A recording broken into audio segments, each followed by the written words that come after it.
রাতের বেলা মাথায় ইট দিয়া তারপরে ঘুমাই এই যে তেনা খাতা ইটের হয়ে দেই দিয়া তারপরে একটা সুখের সংসার ছিল। আমি পোলা পান্ডি নিয়া এই যে একটু বাচ্চা গেলে এগুলার কোনো পড়ালেখা নাই, সমস্ত বই খাতা সব কিছু পুড়া গেছে। কলজা চিপা দিয়া তাই রাইত হলে তার ঘুম থাকে না চোখে, পড়ছে ধরে রাইতে ঘুম নাই, দিনে ঘুম নাই।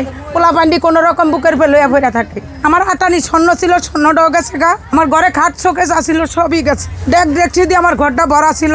আমার 3টা ভ্যান গাড়ি ছিল, সমস্ত জিনিস আমার ছাই হয়ে গেছে। মাত্র 2টো ভাঙা ইটের টুকরো বিছিয়ে, খাটের উপরে 2টো ইটের টুকরো বিছিয়ে তাদের জীবনযাপন অর্থাৎ মানবেতর জীবনযাপন করতে হচ্ছে, এমনটি কিন্তু আমরা দেখতে পাচ্ছি। আমি যদি ভুল না বলি যে অগ্নিকাণ্ডে পুড়ে গিয়ে সর্বস্ব হারিয়ে ফেলেছেন তিনি, এবং তার মাথা গোজার এখন বর্তমানে এক টুকরো যে জায়গা, ঠিক সেখানে ইটের মধ্যে মাথা দিয়ে তার থাকতে হচ্ছে, এমনটাই কিন্তু আমরা দেখতে পাচ্ছি। এবং এই শক্ত ইটের মধ্যেই রাতের বেলা এক প্রকার আতঙ্কে, এক প্রকার ভয়ের মধ্যেই জীবনযাপন করতে হচ্ছে তাদের দাবি সরকার তাদেরকে একটি পুনর্বাসন করে দিক, কিংবা থাকার মতো একটি আশ্রয় করে দিক, এবং ঠিক সেই আশ্রয় পেলেই তাদের একটু প্রশান্তি মিলবে, এমনটাই কিন্তু তারা প্রত্যাশা করছে এবং এমনটাই তারা বলছেন। আমি যদি ভুল না বলি, পুরো ঘরের ভেতরেই কিন্তু এক প্রকার বিভিন্ন জায়গা থেকে বাতাস এবং বৃষ্টি হলে বৃষ্টির পানি প্রবেশ করে, তবে এই বৃষ্টির পানি নিয়ে কিন্তু তাদেরকে মানবেতরভাবে জীবনযাপন করতে হচ্ছে। রাতের অন্ধকারে এক প্রকার জীবনের ঝুঁকি নিয়ে সন্তান এবং পরিজনকে নিয়ে তাদের এখানে বসবাস করতে হচ্ছে, এবং এই দৃশ্য সত্যি হৃদয়কে নাড়া দেওয়ার মতো।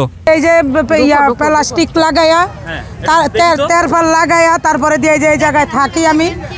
আমার 4টা-5টা বাচ্চা, 2টা নাতি নিয়া রোদ আইলে বৃষ্টি আইলে ভিজি, রোদ আইলে শুকাই। এই যে সাইড দিয়া বৃষ্টি আহে, এই যে খাটটার উপরে পোলা পান্ডি নিয়া কোনো রকম বসা থাকি, খাই। এই যে ডেক ডুক মানে ওই যে ধুইতে নিছে, একটা মাটির দিয়া ময়লা চলা দিয়ে ওই যে চুলা বানাইছি, এটার মধ্যে কোনো রকম রান্ধি একজনে ছোটো ছোটো আধা কেজির একটা করে ডেক দিছে, এগুলা দিয়ে এই রান্ধা বাইরা খাই। হ্যাঁ, আমাদের তো কোনো থাকার জায়গাই নাই, আমরা তো এই যে এই জায়গায় থাকতেছি। এই যে ময়লার মধ্যে দেখেন, আপনারা সবাই দেখেন, এই যে ময়লার ভিতরে আমরা বসবাস করতেছি। কাপড় চাপড় হিতান দিয়া, ইট হিতান দিয়া কোনো রকম দিন যায় রাইত হইতেছি।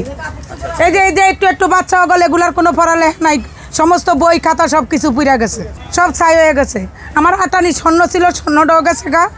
আমার ঘরে খাট শোকেস আসিল, সবই গেছে। ডেকছি দিয়ে আমার ঘরটা ভরা ছিল। আমার 3টা ভ্যান গাড়ি ছিল, সমস্ত জিনিস আমার ছাই হয়ে গেছে। অগ্নিকাণ্ডের আগে আমার ঘরটা সেরকম ছিল। আমি এই যে মানে 6 মাস হয় না ঘরটা ঠিক করছি, ভাঙ্গাচিরা পড়ছে দেখি। 6 মাস পরে এই যে এই ঘটনাটা। একটা সুখের সংসার ছিল। আমি পোলা পান্ডি নিয়ে সুন্দর মতন জীবনযাপন করতে পারছি, খাইতে লইতে পারছি, পোলা পান্ডি পড়ালেখা করাইতে পারছি। এখন আমার কোনো কুল নেই। আমার স্বামীটা প্রতিবন্ধী মানুষ। আমি তাই 5টা-6টা রুম ভাড়া দিতাম, দিয়ে আমি পোলা পান্ডি নিয়ে পড়ালেখা করাইতাম। আমি নিজে 2 গা ডাল ভাত খাইতে পারতাম, আমি কাগজ টোগায় ভাত খাইতে পারতাম। কিন্তু এখন আমার কোনো দিকের কুল নাই, আমি কোনো দিকে যাইতে পারতেছি।